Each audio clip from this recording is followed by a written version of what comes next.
మాతా పితృ గురుభ్యో నమః. ఈరోజు కార్తీక పౌర్ణమి కావడం,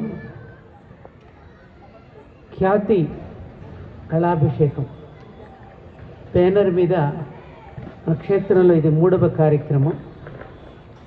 మొట్టమొదటిసారి నేను అమ్మాయి కార్యక్రమాన్ని చూసినప్పుడే చాలా ముచ్చటపడ్డాను. పిల్లలు రెండవసారి చూసిన కార్యక్రమాన్ని యూట్యూబ్లో పెట్టినట్టున్నామా, చూసాను. చాలా అద్భుతంగా చేశారు. ఈరోజు మనం చూసాం. ఆ పిల్లలు నర్తిస్తూ ఉంటే దివి నుంచి భూమికి దిగి వచ్చే దేవతలు ఏ విధంగా అయితే నర్తిస్తారో, మనం ఆలయం మీద శిల్పాలను చూస్తూ ఉంటాం కదండి. ఆలయం మీద ఉన్న శిల్పాలే కిందకి దిగి వచ్చి నాట్యం చేసినట్టుగా నాకు అనుభూతి కలిగింది. ప్రతి ఆడపిల్లని చూసినప్పుడు వారు ధరించినటువంటి ఆహార్యం, అభినయం ఇదంతా చూస్తే నిజంగా కంటే ఆడపిల్లనే కనాలి కదా అనిపించింది. నిజం.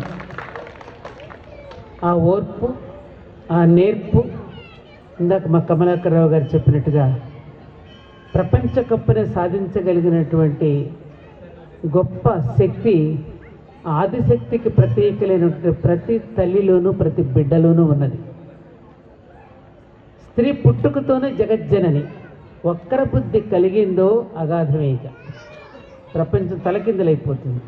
అటువంటి స్త్రీని ఎలా మలిస్తే ఆవిడ సమాజానికి ఉపయోగపడుతుందో తెలుసుకున్నటువంటి వాళ్ళు మా రాణిలాగా ఇలాంటి బిడ్డల్ని కని ప్రపంచ ప్రఖ్యాతిగాంచడానికి తగినట్లుగా ముడిసరుకుని రూపుదిద్ది ఒక శిల్పంలా చెక్కితే ఆలయంలో శిల్పం ఎలా పూజింపబడుతుందో అలా పూజింపబడతారు ఈ బిడ్డలందరూ.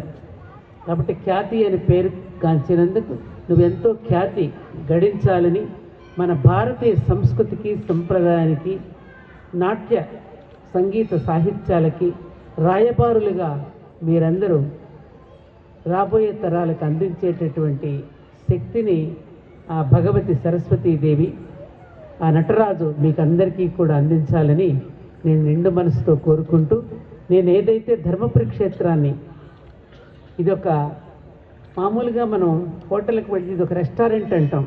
అన్నీ కూసైనా ఇది అంటారు కదండి, దాన్ని అన్నీ దొరికేదాన్ని. హోటల్స్లో అన్నీ దొరుకుతాయి, ఇక్కడికి వచ్చి భోంచేసి మల్టీ కూసైన్ అని అంటారు.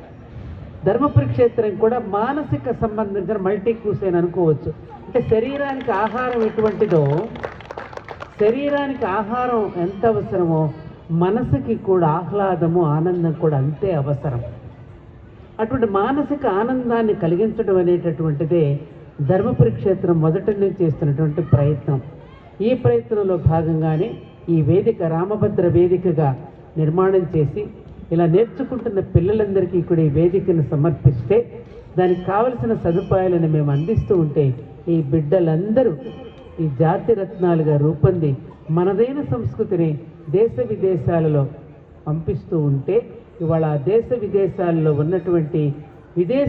ఉన్నటువంటి తెల్లవాళ్ళ దగ్గర నుంచి నల్లవాళ్ళ దగ్గర నుంచి మన భారతీయ సంస్కృతి అడాప్ట్ చేసుకుంటూ అక్కడ వేదాలు చదువుతూ, నాట్యాలు చేస్తూ, మన సంగీతాన్ని చదువుతూ చూపిస్తూ ఉంటే మనం ఎంత గర్వపడుతున్నామో చూడండి. కాబట్టి కస్తూరి మృగం దగ్గర కస్తూరి వాసన వస్తూ ఉంటే చుట్టూ గడ్డిలో వెతుక్కున్నదట. అలా కాకుండా మనదైనటువంటి సంస్కృతికి పెద్దపీట వేసి తల్లిదండ్రులందరూ, మా అమ్మాయి చెప్పినట్టుగా కేవలం కెరీరే కాదమ్మా, ఆ నటరాజుకు నేను చేసే అర్చన అని ఆ పిల్ల చిన్నప్పుడే ఎలా చెప్పిందో, ఆ రకమైన భక్తి బీజాలను చిన్నప్పటి నుంచి పిల్లల్లో నాటితే ఇవాళ వివాహాలు ఇంత విచ్ఛిన్నం కాకుండా ఉంటాయి. ఈ పాయింట్ ఎందుకు చెప్పానంటే, ఆ పిల్లలు చూడండి అమ్మా, ఎప్పుడు వచ్చారో వాళ్ళు మేకప్ ఎప్పుడు చేసుకున్నారో, ఎంత ఓర్పుగా కూర్చుని అక్కడ మ్యూజిక్ ఆన్ కాగానే వాడు ప్రతిదాన్ని కూడా ఎంతో జాగ్రత్తగా, మనల్ని పట్టించుకోవడం లేదు, అక్కడ మంత్రాలు పట్టించుకోవడం లేదు, ఆ సంగీతానికి మాత్రమే లయమే అలా ప్రదర్శిస్తున్నారంటే ఎంత గొప్ప సాధకులు వాళ్ళు.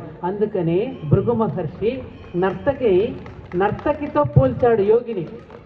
యోగి పుంఖానుపుంఖాలుగా వస్తున్న అనేక విషయలంపటాలని వస్తూనే ఉంటాయి, కానీ వాటి మీద దృష్టి పెట్టకుండా ఒక యోగి ఏ విధంగా అయితే తపస్సు చేస్తాడో, సంగీతానికి, తాళానికి, వీటికి లయంగా వాళ్ళు చేస్తూ దానికి లయమవుతూ ఫోటోలు తీస్తున్నారా, ఎంతమంది కూర్చున్నారు, ఎంతమంది చూస్తున్నారు, ఇవేమీ పట్టించుకోకుండా దానికే వశమై చేస్తున్న నర్తకితో ఒక యోగిని పోల్చారు. అంటే ఈ పిల్లలు భవిష్యత్తులో ఏ రకమైన కష్ట నష్టాలు వచ్చినా వాటిని ఓర్చుకోగలిగిన సాధకులుగా తయారవుతారు ఇలాంటి నాట్యాన్ని, సంగీతాన్ని నేర్చుకోవడం వల్ల. కోపం వచ్చిందనుకో తలిపేసుకుని హాయిగా డాన్స్ చేసేస్తారు, కోపం వచ్చిందనుకో తలిపేసి హాయిగా పాట పాడేసుకుంటారు, ఆ డిప్రెషన్ నుంచి బయటకు వస్తారు. కాబట్టి సంగీత సాహిత్యాలకు ఉన్నటువంటి గొప్పతనం ఇది. కాబట్టి తల్లులందరికీ నేను చేతులెత్తి నమస్కరిస్తూ పిల్లల్ని అటువంటి కెవ్వు కేక లాంటి పాటలు కాకుండా, ఊ అంటావా ఊ అంటావా లాంటి పాటలు కాకుండా ఇలాంటి సంగీత సాహిత్యాలు కనుక పరిచయం చేస్తే బిడ్డలని గురించి మీరు విచారించకుండా గుండెల మీద హాయిగా చెయ్యి వేసుకుని నిద్రపోయే స్థితిలో తల్లిదండ్రులు ఉంటారు, లేకపోతే ఓల్డేజ్ హోముల్లో ఉంటారు. మీ ఇష్టం. ఇలా తయారు చేయండి అమ్మా. మా ఖ్యాతిని చూస్తే చాలా ముచ్చటేస్తోంది.